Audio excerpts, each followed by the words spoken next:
Our next guest is a corporate turnaround specialist turned author. His new book, CEO Point Blank, is straight talk for CEOs, business owners, and entrepreneurs. Please welcome to the studio Mr. Mustache himself. Ed Jenks is here. Ed, how you doing, sir? Hey, good, Derek. How are you? It's good to be here. It's okay if I call you Mr. Mustache? Yeah, I've been called worse, believe me. That works. Yeah. So, your new book, CEO Point Blank, we have a copy here. Tell us, I think this book is about teaching people what it takes to be a great leader, right? A good CEO. Is that what it's about? Well, I think it's talking more about being a great CEO. I don't know how I don't know if leadership always fits in with being a great CEO. Explain that. That sounds interesting. I often hear people tell me they're looking for a CEO, and when you ask them what traits they're looking for, they always say honesty and integrity right out of the box. And my response to that is, if you're trying to really protect the corporation and the shareholders, it's not always easy to be honest in everything that you do. And I'm not talking about dishonesty. I'm talking about the difference between being 100% honest and transparent and being able to protect the corporation, which often is different. Interesting. Very interesting. So it's more about being CEO than being a leader. I think it's much more about being a CEO. And CEOs just think differently than leaders. I think you can be a great leader and a marginal CEO. I think you can be a great CEO and not really share many of the leadership qualities that people are looking for, certainly. So you've done tons of these turnarounds, okay? You've worked with a lot of these different companies, and a turnaround meaning a company that's failing or not doing very well. Correct. And then they call you to come in and Right. fix things. Right. So you have a lot of experience in dealing with different corporations and corporate structures and whatnot. Did you take your experience and write this book so that people could know, hey, if you really want to advance your career, if you really want to get to, as you call it, the C-suite, these are the things you need to do? Is that what we're going to find? Well, I think that you can't take a class in school on how to be a CEO. And I was always searching for answers that weren't available in any book or any work that I've seen. An example of that is no one really tells you how to pick a board. And a board is critical to your success, whether you're doing a turnaround or whether you're running a startup. Having the right people on the board at the right time on the board is really a trick. Okay. And is it mostly younger people that you find? I'll tell you something, you're going to think this is hilarious. So we have a lot of stuff going on social media, Facebook, Twitter, whatnot.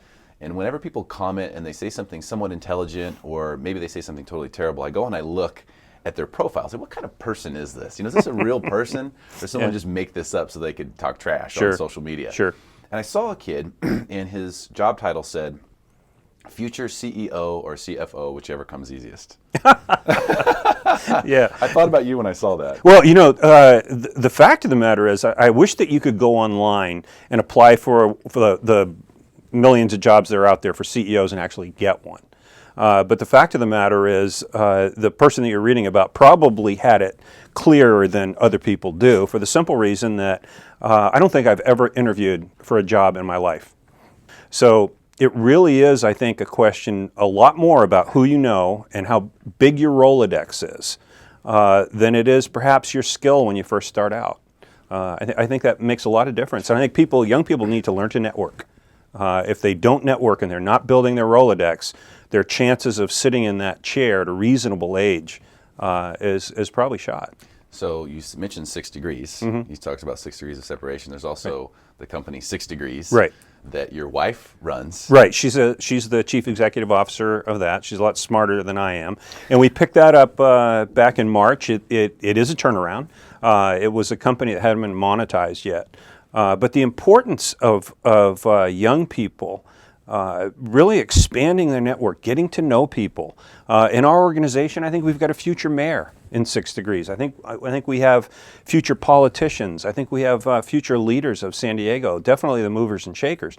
And it would be nice to meet someone like that when they were in their early 30s, when they were starting their career out, because there's nothing like picking up the phone, calling the mayor, and have them answer by your name. Right. And that's what we're looking to do with that company. It's a real cute company. It's a great company. The kids are, I call them kids. Everybody's a kid to me. I'm 60.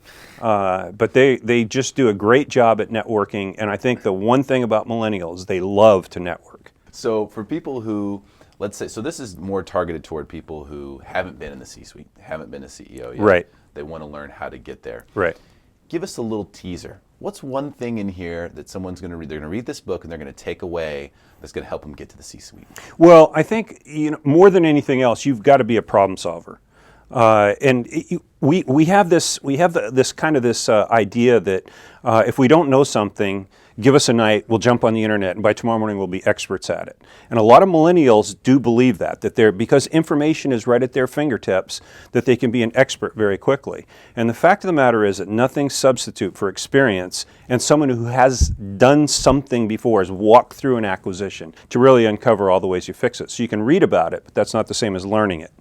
In my book, what I talk about is the ability to be a problem solver, the ability to say or to find out what an organization's largest problem is and be able to fix it. Yeah. And if you can do that, it's not bragging. Great advice from Ed Jenks. Now, the most talented people a lot of times are quirky. Yes. They have idiosyncrasies and Absolutely. things like that. Yeah. But they're not. That doesn't necessarily mean that they should be fired or released from an organization. How do you deal with someone like that if you're a CEO and you have no idea what to do and you're thinking, I just don't know how to deal with this guy's quirks? He's got talent, but I feel like I should let him go.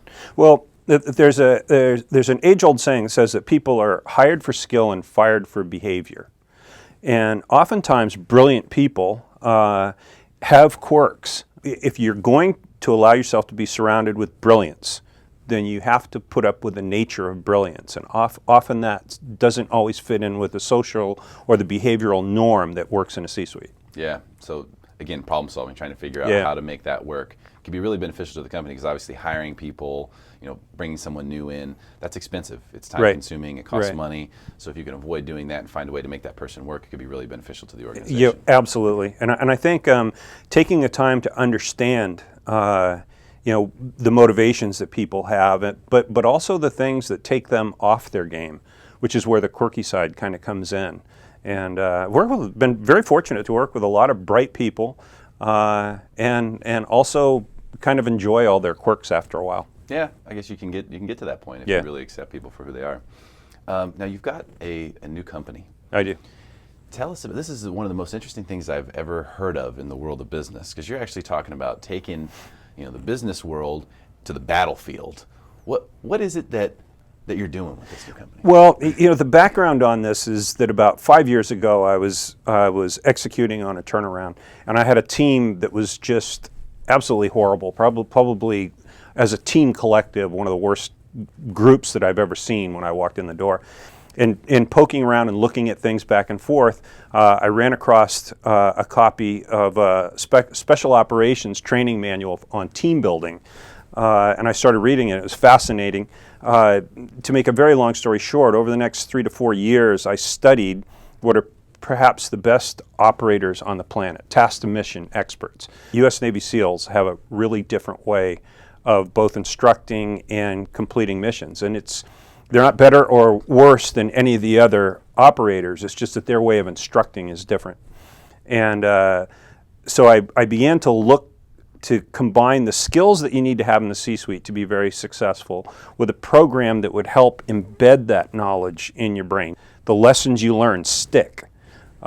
Training executives and teaching executives hard skills is really different, because if you're not more exciting than the next text message that's coming through on their telephone, you're going to lose them. So you've got to do something that's exciting. So I found a group of guys who are all former SEALs, all former BUDS instructors, who I talked to them for over a year to convince them to do this, and they finally kind of bought into the cadre, and it's been a very exciting practice to take executives in a classroom situation. We teach them these 6 indelible skills that you need to have in the C-suite, and then we go out into the field and we teach those and embed those skills in an experiential fashion. So we gear them up, they learn how to use weapons, and we have a hyper-realistic environment in the Stu Siegel studio out in Kearney Mesa, where we take executives and we put them through 2 days of pretty aggressive training to embed the concepts that you have to have in the C-suite. So it is from the battlefield to the boardroom, to embed these ideas. And it's a very, very exciting program. It's taking off. It's crazy fun. How can people find out more about that program? We've got a website on that. It's www.sosttraining, and you can go on that website, or you can go to the Jenks Group.com website and click on the SOS button, and you can see that work. And that's also, those 6 skills are coming out in a book that I'm writing with Command Master Chief Steve Bailey, who's my retired SEAL who runs that part of the program. He and I are coming out with a book on how the transition works back and forth. Fantastic stuff, Ed Jenks, Mr. Mustache. Thank you so much for being here today. Great, Really Dick. Hey, it's fun to be with you. Author of CEO Point Blank. Check it out as soon as you get the chance. We'll be right back with more Smarter San Diego TV, where we guarantee to make you smarter than everyone else.